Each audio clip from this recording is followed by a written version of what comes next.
Ireland was the daughter of lawyer William Cormac and his housemaid. She met and fell in love with Captain Jack Bacon. Disguising herself as a mouse, she began sailing with him on his vanity, preying on Spanish treasure ships off Cuba. She became pregnant by Jack and retired from piracy long enough to have her baby. She left her baby with friends in Cuba before rejoining Jack in her adventurous life on the high seas. Bonny was already part of the crew, and she quickly discovered Mary's cross-dressing secret, and they became close friends.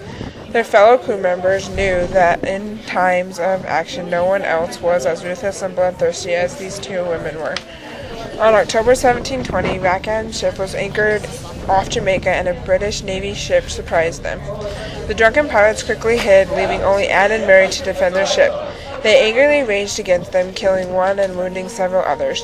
But the women were eventually overwhelmed by the British Navy, and the entire crew was captured and taken to Jamaica to stand trial. Captain Jack and the other members of his crew were tried on November 16, 1720, and were sentenced to hang.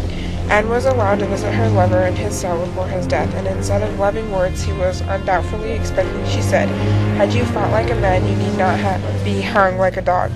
Anne and Mary were tried 1 week after their captain's death and were also found guilty.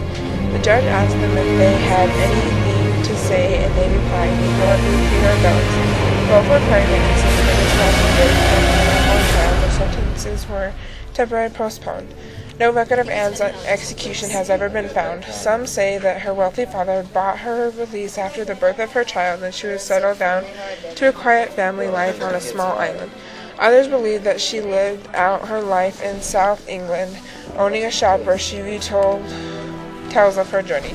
Yet others say Anne and Mary moved to Louisiana and raised their children together and were friends to the ends of their lives.